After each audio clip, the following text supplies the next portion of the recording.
Muy buenos días, estimados amigos del Grupo Radio Estéreo Mayrán. Hoy es sábado 23 de septiembre de 2023 y es un grato placer darles la más cordial bienvenida a esta mañana de historia. Muchas gracias por la oportunidad de convivir a través de esta pasión. Soy Luis Alberto Vázquez Álvarez. Continuando con nuestra serie Vidas Paralelas, hoy platicaremos de dos de los 7 sabios de México que fueron completamente opuestos en su pensamiento ideológico, religioso, político y hasta visión de nación en la primera mitad del siglo XX, después de la Revolución Mexicana, todo ello. Vicente Lombardo Toledano y Manuel Gómez Morín. Y recuerden, distinguidas damas y caballeros amantes de la historia, que para nosotros escuchar sus opiniones nos enaltece, eleva nuestra calidad humana. Por ello les invitamos a que con toda confianza nos brinden su visión del tema y nos honren con ella. Pues como cada sábado, con muchísimo gusto doy la más cordial bienvenida a nuestros amigos, distinguidos invitados, conocidos ya por todos ustedes gracias al amor que sienten por la historia y sobre todo por el gusto de compartirla. Ignacio Alfonso Salcido Dávila, licenciado en Derecho, maestro en Derechos Humanos, dedicado al libre ejercicio de la abogacía. ¿Qué tal, doctor? Muy buenos días. Carlos, muy buenos días al auditorio en este sábado 23 de septiembre. Quiero aprovechar este espacio para mandarle una felicitación y un abrazo a mi señora madre. Hoy está cumpliendo años, 23 de septiembre, nació ella el 23 de septiembre de 1960. Felicidades, mamá. Felicidades también de nuestra parte. Carlos Humberto Huerta Ochoa, licenciado y maestro en Derecho, catedrático universitario y abogado consultor con acentuación en amparo. Muy buenos días, doctor Luis Alberto Vázquez, mi hermano Nacho Salcido, Radio Escuchas. Yo también quiero dedicar este programa a todos los que de alguna manera han defendido una idea, una lucha de la bandera no importa y que se han mantenido dentro del margen de la congruencia. También quiero mandar en la versión grabada de este programa a un amigo que todavía cree en los ideales, me refiero al radicado en Saltillo de origen monclovita, el licenciado Manuel Villarreal González. Gracias. Bueno, vamos a tener música de fondo Janitzio, de Silvestre Revueltas, que se escuchaba precisamente en la época sobre la cual vamos a estar platicando. Pero déjenme ubicar el contexto histórico de los personajes que nosotros vamos ahora a dialogar. En plena Revolución Mexicana, se da un grupo muy interesante del cual nos va a platicar más adelante el licenciado Salcido, que es el de 1915.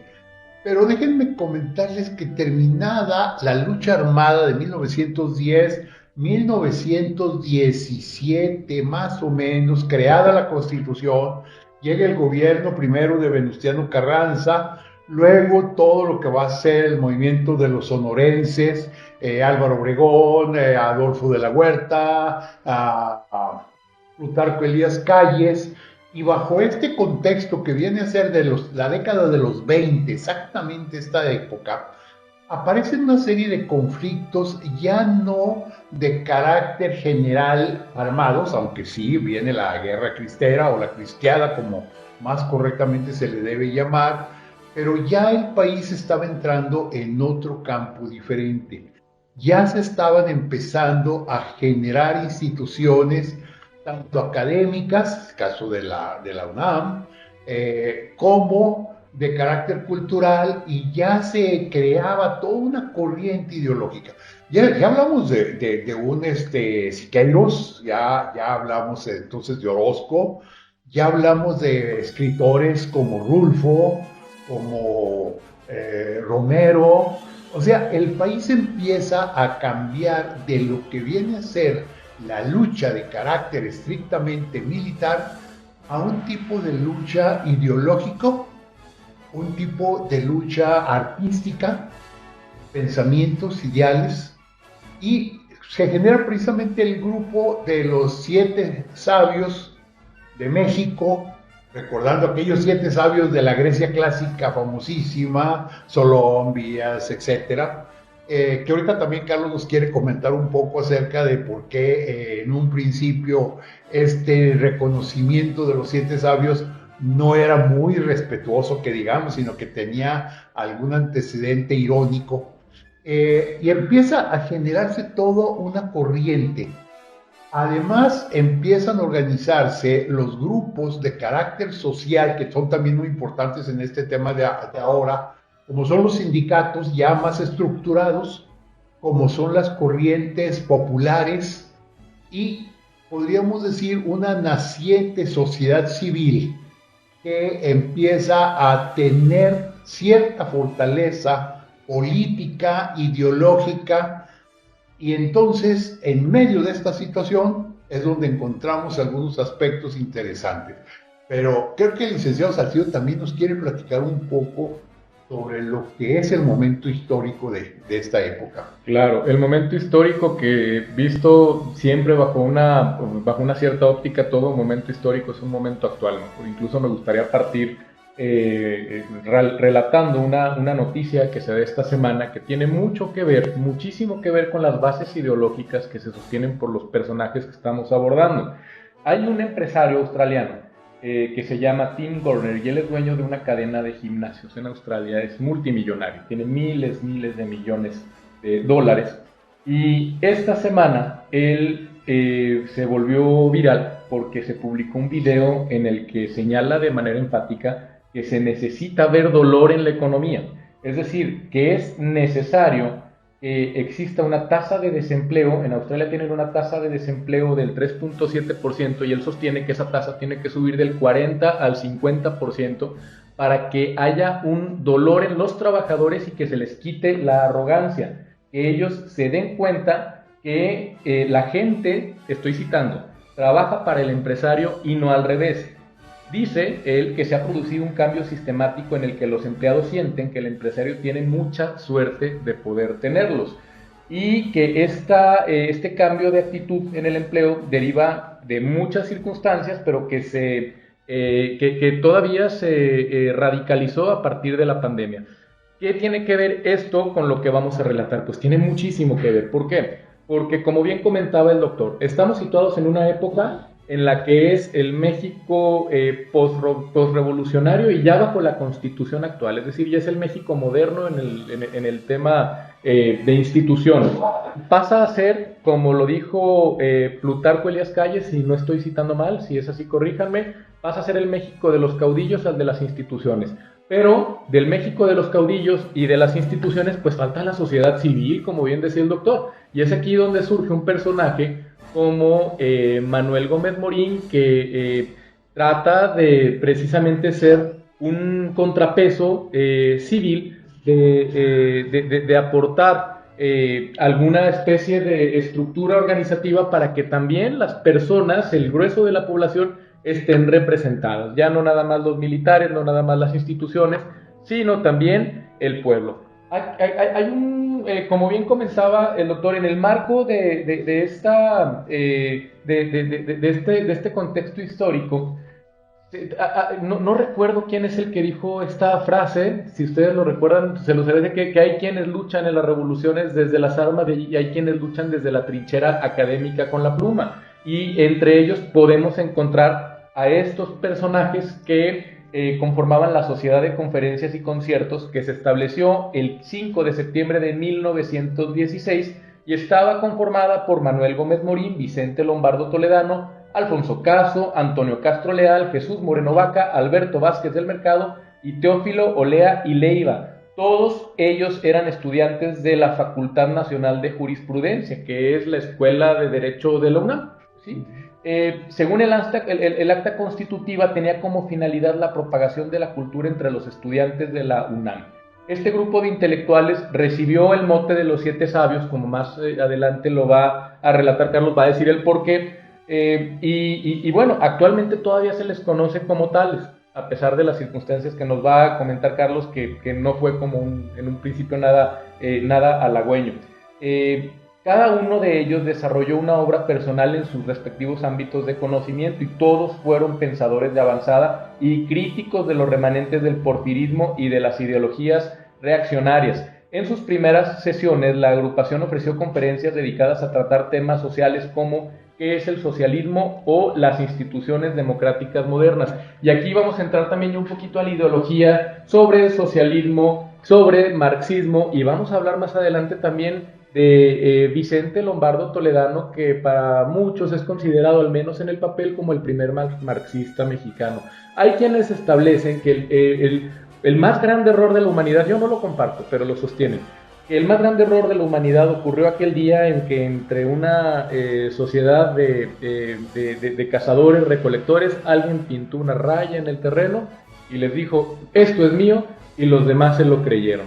Y entonces, a partir de allí, es como surge la propiedad privada y desde una perspectiva radical se pudiera interpretar una filosofía marxista como si la propiedad privada fuera el mal más grande que existe, pero analizado el marxismo bajo una perspectiva más moderada, se tiene que realmente lo que se preconiza no es tanto pelear la propiedad privada, sino la apropiación de los medios de producción por los burgueses de tal forma que exclusivamente el obrero tiene como objetivo, como objeto de vida, el enriquecer más al burgués. Y eso por otro lado es cierto.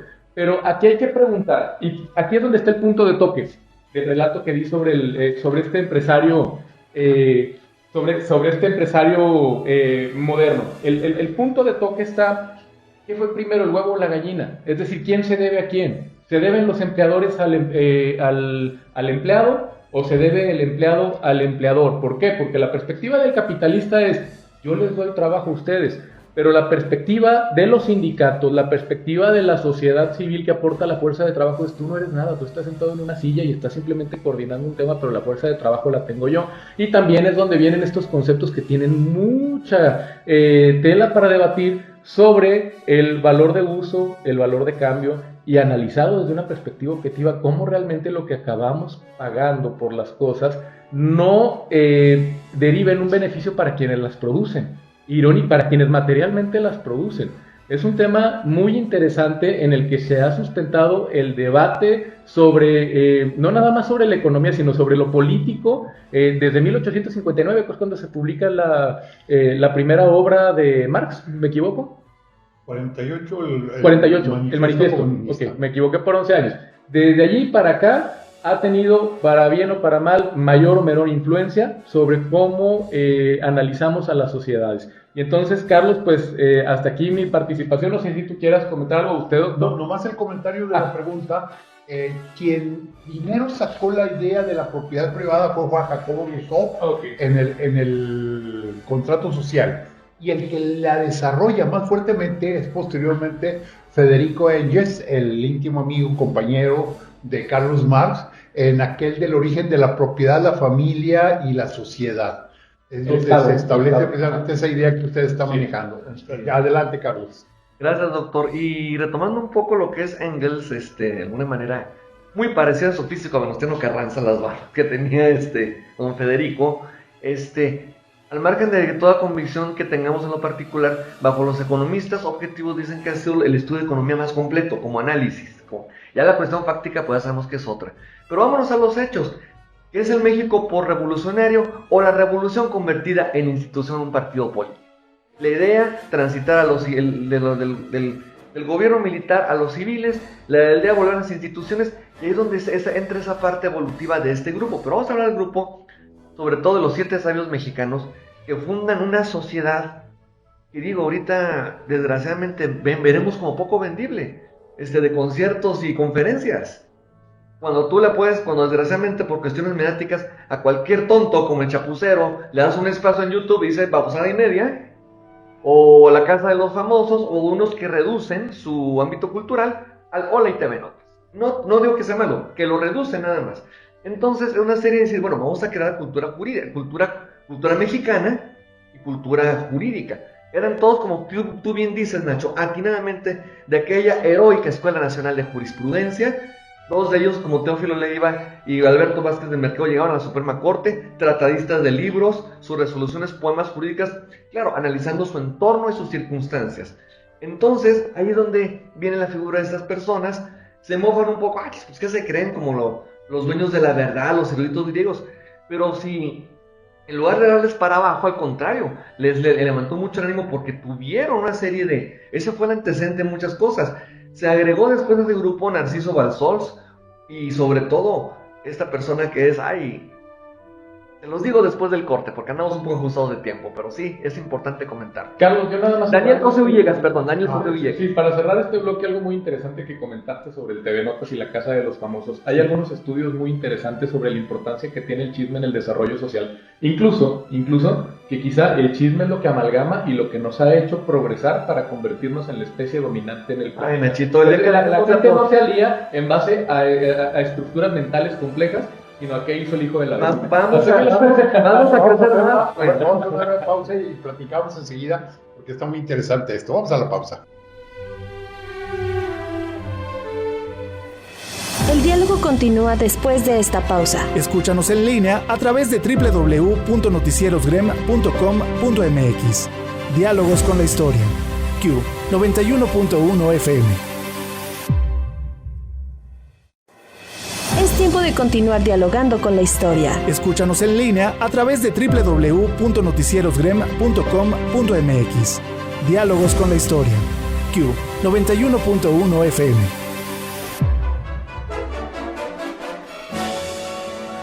Regresamos a Diálogos con la Historia.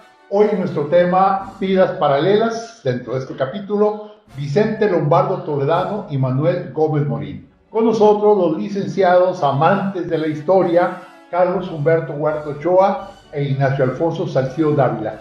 Y bueno, el licenciado Salcido Dávila nos estaba comentando un poquito sobre este grupo tan especial de los sabios de México y su época.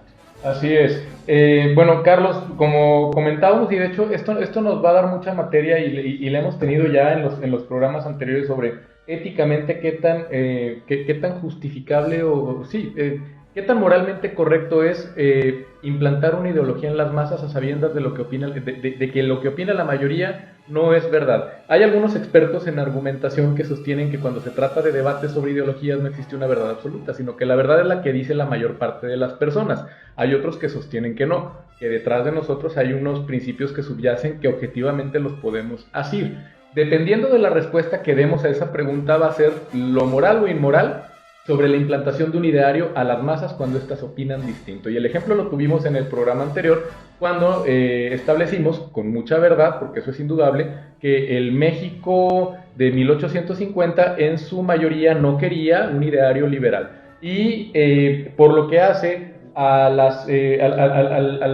tema actual, pues claro que fueron muy criticados, Carlos, porque eran personas que estaban preocupadas por difundir cuestiones culturales, difundir cuestiones filosóficas, hablar en serio de política, transmitir ideologías, dotar a la nación de las bases suficientes para generar un debate lo bastante robusto como para que no nada más que fuera el México de las instituciones, sino ahora que es de las instituciones, ¿de cuáles instituciones? ¿A dónde nos van a llevar? Las instituciones no son un fin, las instituciones son un medio. Y entonces lo que estas personas estaban tratando de hacer era tratando de establecer los fines hacia los que nos debían llevar esas instituciones.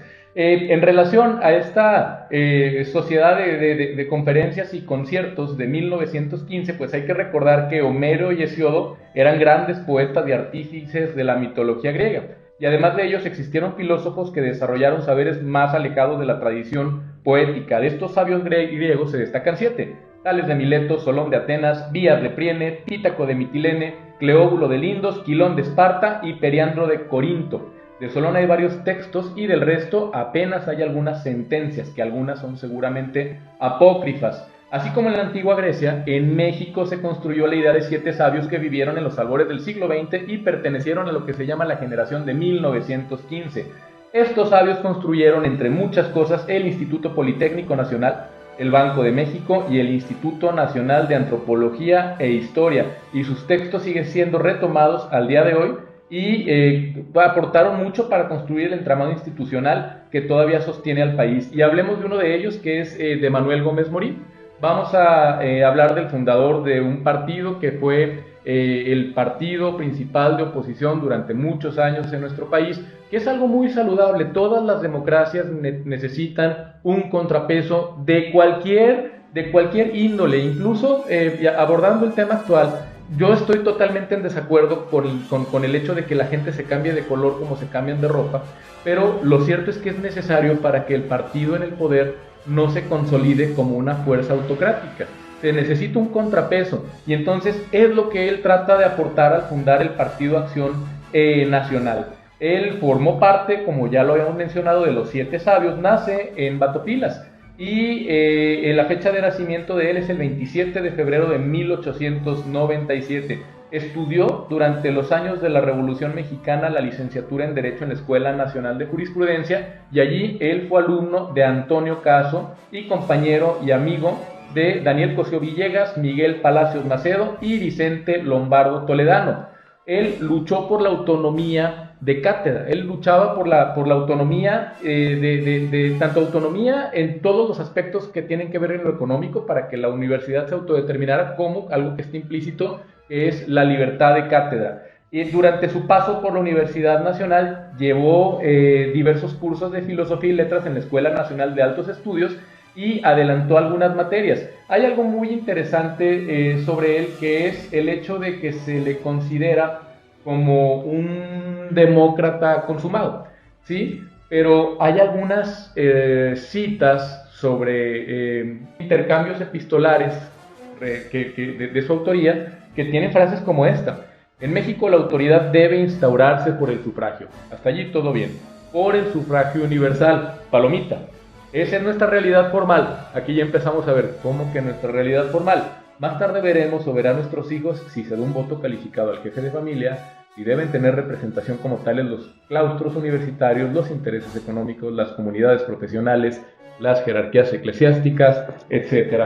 Entonces, desde mi punto de vista, un demócrata consolidado, consumado, es aquel que, con razón o sin razón, pero que dota de exactamente el mismo valor al voto todas las personas que tengan simple capacidad de ejercicio, pero por otro lado también no podemos perder de vista que esa es una mera ficción. ¿Por qué? Porque en esta realidad, en México no tienen voto las personas menores de 18 años, y seguramente hay personas que tienen 17, 16, 15, que tienen una base cultural muy amplia y podrían emitir un voto mucho más informado que algunas personas de 60, 70 o 30 años. Te voy a acotar un tema. Es una época que me tocó ir a mí de estudiante y de funcionario. Dices hecho, bueno, vámonos por partes, como dijera Jack el Destripador. Punto número 1.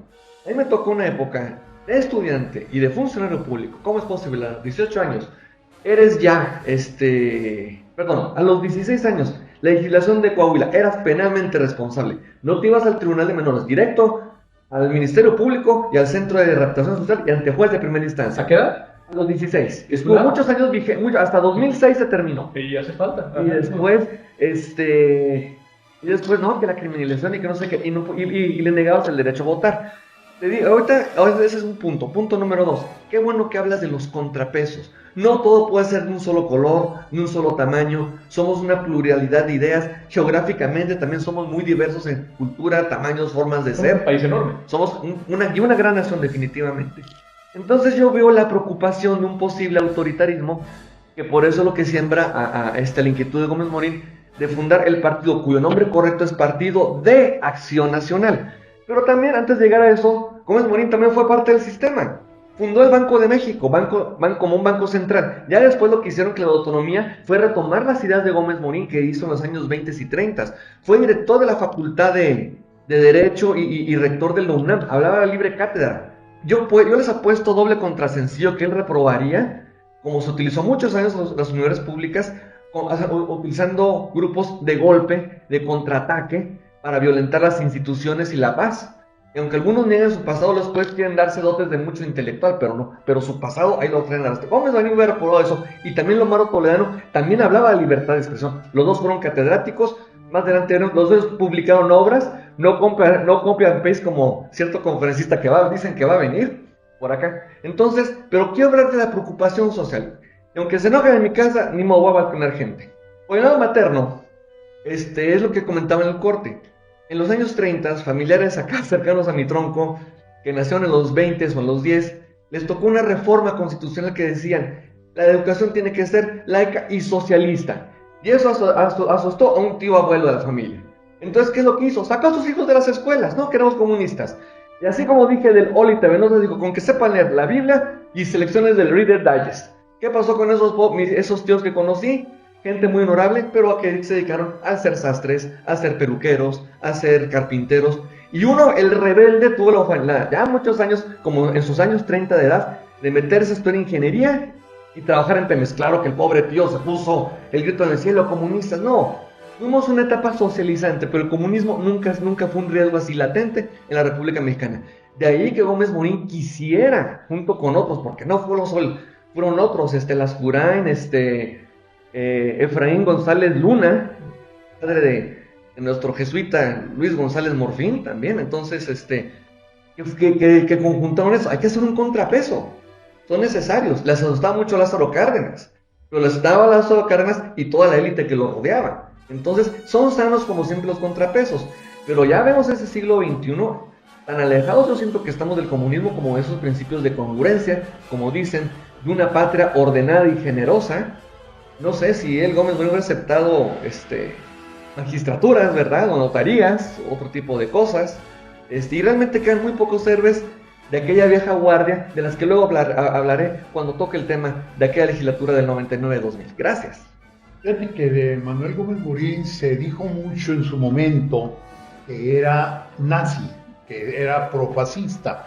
Vamos a hacer un análisis Perdón, doctor, de hecho, el estilo musical del himno de Acción Nacional lo cotejamos en YouTube con himnos alemanes de austriacos pro-nazis, la tonada y franquistas, la tonada y métrica es idéntica. Sí, es a donde quiero llegar. Vamos al análisis primero. Ya había dicho yo del país. Nace en el 39 el Partido Acción Nacional, poco después de que la terminación de la Guerra Cristera, y un grupo de ex-cristeros, pero todavía muy activos, los anarquistas, van a ser prácticamente la cuna de Acción Nacional. Pero vámonos al mundo. Es el año que inicia la Segunda Guerra Mundial, ¿sí? Pero sin embargo, el mundo vivía dos situaciones terribles. Por un lado, el miedo al fantasma, como dice precisamente Carlos Marx en el Manifiesto Comunista: un fantasma recorre Europa, es el fantasma del comunismo. El comunismo es un fantasma, tú ya lo dijiste, Carlos. Hoy no existe el comunismo nunca ha existido, y si alguna vez existió fue en las comunidades originarias de los primeros seres humanos de la época de las cavernas. El comunismo estaba representado en la URSS. La URSS era muy fuerte y tenía un dictador terrible que era Stalin. Pero existía, y con mucha aceptación por muchos grupos en diferentes partes del mundo, el nazismo. Déjenme comentarles que para 1938-1939, este año en que Gómez Morín funda el PAN, Hitler era un héroe. Así, la gente lo adoraba. ¿Por qué? Por dos razones. Primero, porque Hitler era enemigo de los odiados comunistas, ateos que iban a acabar con la iglesia y que iban a matar al Papa. Y no sé cuántas cosas más, se comían a los niños crudos y sin sal. Pero además... Supo manejar sus entonces redes sociales, doctor, la radio y demás, los panfletos. Así es, pero además Hitler había levantado la economía alemana de una situación terrible en la cual, cuando terminó la Primera Guerra Mundial, Alemania vivía con hambre. Y pagando. Morían de hambre y pagando. Dicen que la gente llegaba con la carretilla llena de marcos al supermercado y se regresaba con los productos en la bolsa del pantalón. Y Hitler llegó y cambió toda la estructura. ¿Cómo le hizo? Bueno, pues hay miles de cosas, no es nuestro tema central, pero hay que decirlo. Hitler en ese momento, y estamos hablando de 1938-1939, Hitler era adorado. Aquí en México, mucha gente, sobre todo de las clases sociales más elevadas, eran nazis, eran fascistas, estaban a favor de Hitler, estaban a favor de Franco, estaban a favor de Mussolini, estaban a favor de Perón. Es decir, había mucho. Y con lo que acabas de decir, las canciones eran famosas. En los uniformes que usan originalmente los panistas de aquella época eran como las camisas de los franquistas, aquellas canciones de Cara al Sol con la camisa roja, ¿sí? O sea, todo se inclinaba por ese camino. Entonces, México se declara neutral cuando empieza la guerra. No entra a la guerra, viene la sucesión presidencial, un problema grave, serio, en 1939, 40 prácticamente, cuando el candidato que es apoyado por Acción Nacional, Andreu Almazán, se dice que perdió las elecciones, que fue un fraude. Hay muchas razones para suponer el fraude, y queda el candidato de Lázaro Cárdenas. No se olvide que Lázaro Cárdenas estaba determinado como socialista, como de izquierda, y sin embargo lanza un candidato que era Manuel Ávila Camacho. Un candidato moderado, porque su gallo ideal era Mujica. Sí, que era el lógico. Ese era su gallo. El lógico era Mujica. Entonces, Lázaro Cárdenas lanza a Manuel Ávila Camacho, que además tenía como característica el que todos los días comulgaba. Eso es importante.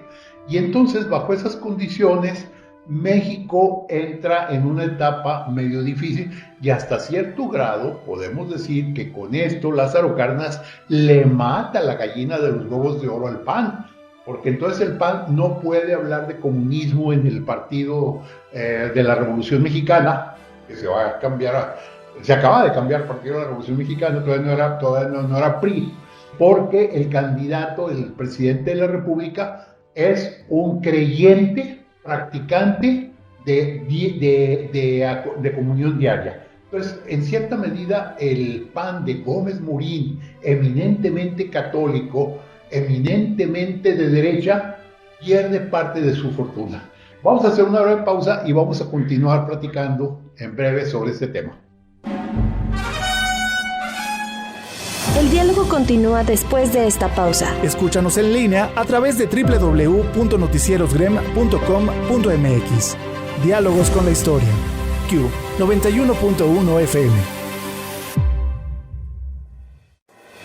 Es tiempo de continuar dialogando con la historia. Escúchanos en línea a través de www.noticierosgrem.com.mx. Diálogos con la historia. Q 91.1 FM.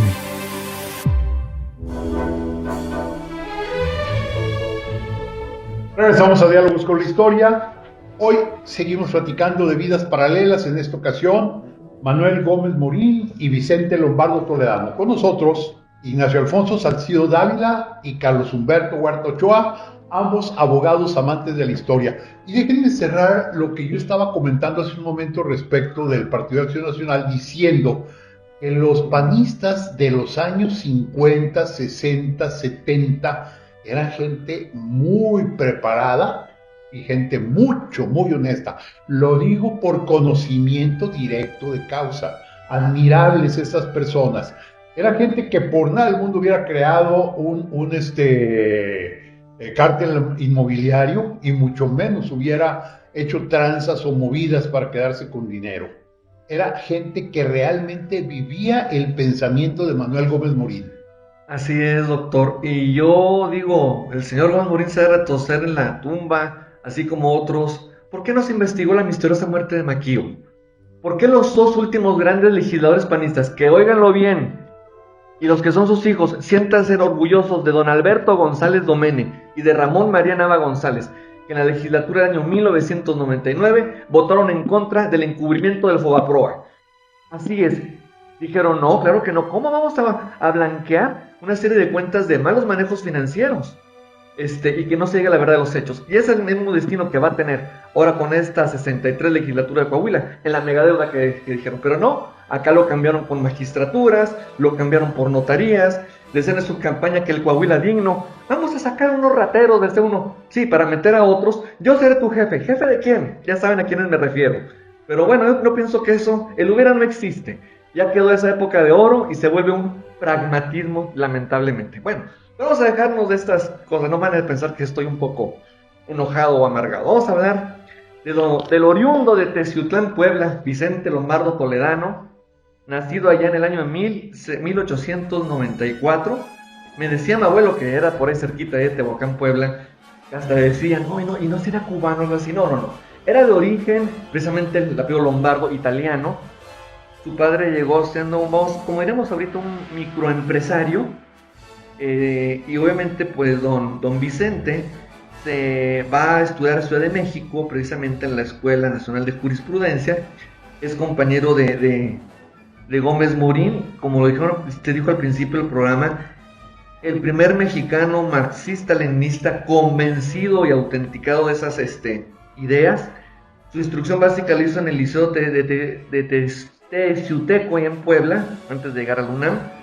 En ese instituto estuvieron los hermanos Ávila Camacho, el presidente Caballero, el que habló precisamente hace rato Luis Alberto, y el tremendo Maximino, que hasta lo inmortalizaron con la película Arráncame la vida. Bueno, pero ¿qué hizo precisamente Vicente Lugo Lombardo Toledano además de estudiar Derecho? Bueno, también escribió obras como son El sentido humanista de la Revolución Mexicana, Teoría práctica del movimiento sindical mexicano, La filosofía del proletariado, La batalla de las ideas en nuestro tiempo, Idealismo versus materialismo dialéctico, Carta a la juventud, que es muy famosa. Bueno, pues la izquierda tatuada por todos lados de este señor. Sí, como ya se dijo, fue miembro de la Sociedad de Conferencias y Conciertos, un hombre de mucha cultura. Fue editorialista en el Heraldo de México, maestro también en la UNAM, y fue el secretario de la Confederación de Trabajadores de México, una etapa primordial precisamente del cardenismo, de 1936 a 1940. Hizo movimiento sindical hasta nivel América Latina. Y según esto, después decían, bueno, creo no es necesario uno perpetuarse en el poder, vamos a dejar una candidatura de transición y vamos a dejar en mi lugar a un líder lechero que sea de transición, que era nada más nada menos Fidel Velázquez. Sí, pero esa transición nos costó 56 años hasta 1997. Fundó después, nunca perteneció al PRI, hay que decirlo, ni PNR, ni PRM, ni PRI. Ni al Partido Comunista. Ni al Partido Comunista, era de tendencia comunista. Funda en los años 40, 50, el 48, el Partido Popular, que después le agregan el mote de socialista, pero lamentablemente hay que decirlo la verdad, sí tenía sus ideales, pero se convirtió en satélite comparsa del sistema. Ya muy agotado en las últimas etapas de su vida, cuenta la gente que conoce de ello, se vio un poco agobiado al ver los hechos del 68, de cómo es posible, no recuerdo quién atribuye esa frase, si era él o a Lázaro Cárdenas, que cómo es posible que los soldados de la Revolución Mexicana atentaran contra otros revolucionarios como era la juventud. Entonces, el legado lo fue precisamente, él también abogaba mucho por la cátedra, por los jóvenes, por la autonomía universitaria, él también fue defensor de eso, famoso por sus discursos. No creo que él hubiera apoyado, como dije al principio del programa, el manejo que se dio en muchas escuelas estatales, así, de prácticas de choque, de asalto a camiones, que lamentablemente ha arrastrado a mala fama por esas prácticas, hay que decirlo, gangsteriles. Muere en Ciudad de México el 16 de noviembre de 1968, asiste el general Lázaro Cárdenas a rendirle homenaje, y bueno, pues su legado son todas sus obras, su trabajo, que sí, pues nadie somos perfectos, es que no se trata de ángeles o demonios, ¿verdad? Ni ídolos de bronce ni de barro. Tuvo su época, sus circunstancias. Si alguna vez se dio alguna cuestión ahí en cuanto a con los detentadores del poder, pues fue siempre, como pienso yo, de un mal menor, pues buscar un mal mayor, buscar un mal menor y buscar siempre algún beneficio comunitario. Sí, eran amigos, él y Gómez Morín, pero de aquella vieja guardia que al menos buscaron un poquito más la congruencia y ese idealismo. Hay mucha gente que se dice lombardista, pero bueno, yo tengo mis referencias, un lombardista no trataría con arrogancia y faltas de respeto. Ya saben a quién me refiero. ¿Es cuánto? Bueno, aquí de hecho se parte de una premisa muy interesante, todo lo que se dijo al inicio de este bloque, que es una especie de... creo que es un sesgo cognitivo que nos aqueja a todos los seres humanos, se denomina declinismo, que es la tendencia a siempre considerar que los tiempos pasados fueron mucho mejores que los tiempos presentes.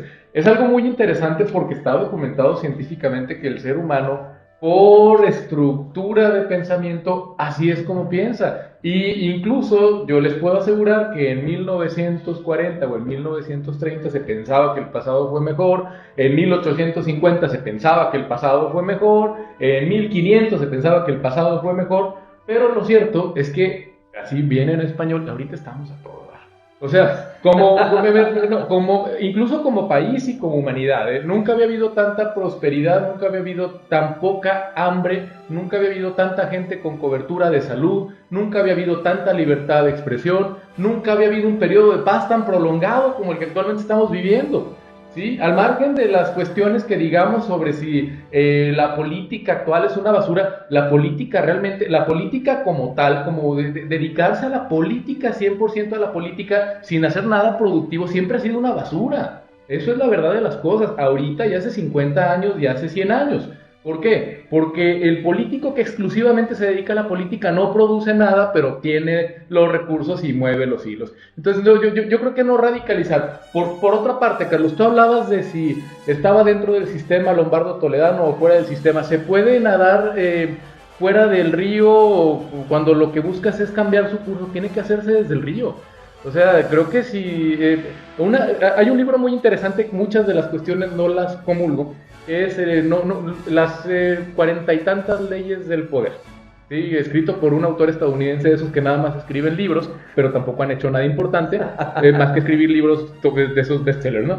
Pero hay una máxima que sí coincido: si tú quieres hacer algo importante y quieres ocupar un puesto de mando, para la gente que le importa eso, piensa distinto pero actúa como los demás. Porque es la única manera en la que se puede insertar en el sistema para desde adentro del sistema provocar un cambio. Tú no puedes generar un cambio siendo un outsider. No puedes generar un cambio en una sociedad si no perteneces a ella.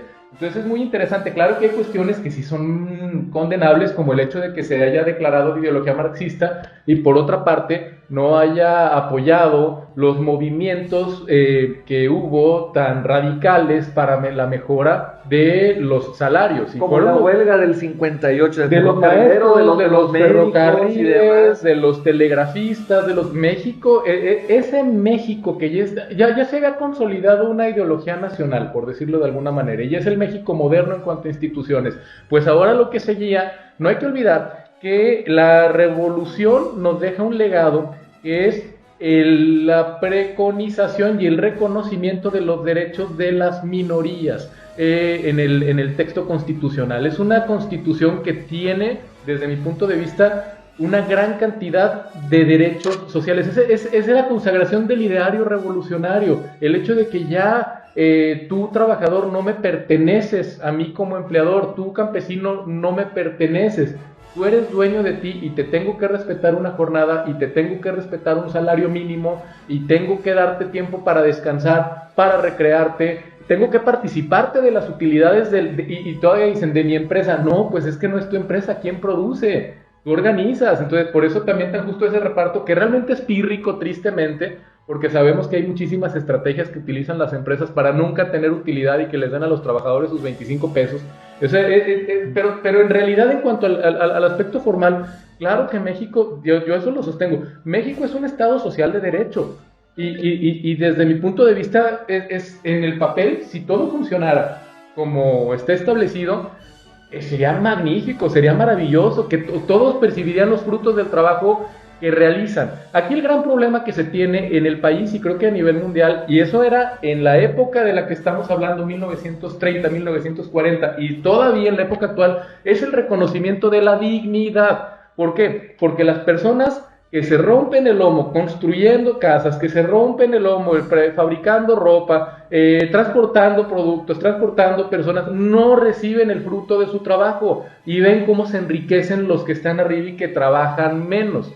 Entonces, si todos los ideales que están consagrados en la Constitución y en la Ley Federal del Trabajo se materializaran, este país sería otro. Pero Carlos, pues un personaje sumamente interesante, Lombardo Toledano, un debate filosófico que subsiste y va a subsistir mientras seamos humanidad, y como habíamos comentado, ¿qué fue primero, el huevo o la gallina? ¿Qué es primero, el empresario o el trabajador? ¿Quién se debe a quién? Nadie se debe a nadie, más bien creo que la respuesta correcta es la colaboración y la coordinación, pero tristemente la realidad es esta asimetría en la que el empleador voltea y ve al trabajador hacia abajo de su hombro, y eso es lo que genera todos los problemas que nos aquejan como México y como mundo, ¿eh? Así es, Nacho. Y ojalá tuviéramos toda la capacidad, no solo de eso, también de ser un poco autocríticos. Si te estoy criticando algo, no es porque estoy en tu contra, te quiero ayudar. Y aprovecho este mensaje para decírselo y refrendarle mi amistad y que ojalá me entienda el mensaje cuando le mande la transmisión a mi amigo Fernando Totziller. Soy tu amigo, no tu enemigo. En tus ideas e ideologías podemos converger o no converger, pero los radicalismos no son buenos y quiero ayudar así mucha gente a buscar, no la gran verdad, pero sí conciencia, porque ahorita estamos para no radicalizarnos más y buscar siempre un punto común. Es cuando. Yo quisiera comentar algunas anécdotas interesantes de Vicente Lombardo Toledano, un personaje nuestro. Por ejemplo, él era multimillonario, era marxista, pero era multimillonario. No hizo ilegalmente su fortuna y trataba de aparentar ser una persona tan propia del pensamiento que opinan los que lo conocieron cercanamente que siempre usaba el mismo traje y dicen que no es cierto, que lo que sucede es que tenía más de 100 trajes idénticos. Todos los días vestía exactamente igual y eso le daba una visión de que no era ostentoso. Otro detalle que sí es criticable para él es que él había dicho hacia 1927 que votar por la reelección del presidente de la República era una traición a la patria. Y cuando llegó el momento de tomar la decisión para votar por la reelección de Álvaro Obregón, él votó a favor de la reelección de Álvaro Obregón. Y por último, un detalle también interesante es que él denominó a Miguel Alemán Valdés como el cachorro de la revolución. Por eso recibió como premio el poder crear el Partido Popular Socialista. Entonces, pues esto nos lleva a la situación en que es común encontrar que aún los grandes personajes de la historia pues tengan sus pecados, por llamarle de alguna manera, sus desviaciones, la situación en la cual no convergen totalmente con su forma de pensar. Es muy difícil. La pureza ideológica, la pureza religiosa, la pureza, qué sé yo, nacionalista, es muy difícil. Pero estos dos personajes pues han sido realmente trascendentes en la historia de México. Y de hecho, doctor, sigue todavía vigente tal cual una línea de pensamiento textual de Lombardo Toledano en el artículo 3º constitucional. Es de su autoría, todos los que estudiamos Derecho hemos escuchado este artículo, lo hemos leído. Esta frase es suya, es una aportación que él hizo porque estuvo en los debates de la reforma al artículo 3º constitucional en 1945. El criterio que orientaría a la educación se basará en los resultados del progreso científico, luchará contra la ignorancia y sus efectos, las servidumbres, los fanatismos y los prejuicios. Además, será democrático, considerando a la democracia no solamente como una estructura jurídica y un régimen político, sino como un sistema de vida fundado en el constante mejoramiento económico, social y cultural del pueblo. ¿Y cuál es el gran aporte? Que el hecho de que se haya establecido en ese texto, en el artículo 3º, cómo aprovechó la reforma de un artículo sobre la educación para insertar en el texto constitucional la única definición que se tiene en toda la Constitución sobre lo que es la democracia en el país. Perfecta. Muchísimas gracias, Ignacio Alfonso Salcido Dávila, muchas gracias. Gracias a usted, doctor, gracias, Carlos, y muchas gracias al auditorio. Carlos Humberto Huerta Ochoa, muchísimas gracias. Doctor Luis Alberto, Nacho, auditorio, listos para la próxima programa. Muchas gracias a mi compañera Valeria Quiñones, quien hoy está sustituyendo a Claudia Martínez Martel en la coordinación general, a Roberto Ríos en la grabación y a ustedes, estimadas amigas, amigos, los esperamos el próximo sábado 30 de septiembre. Muchas gracias, muy buenos días, muy feliz fin de semana.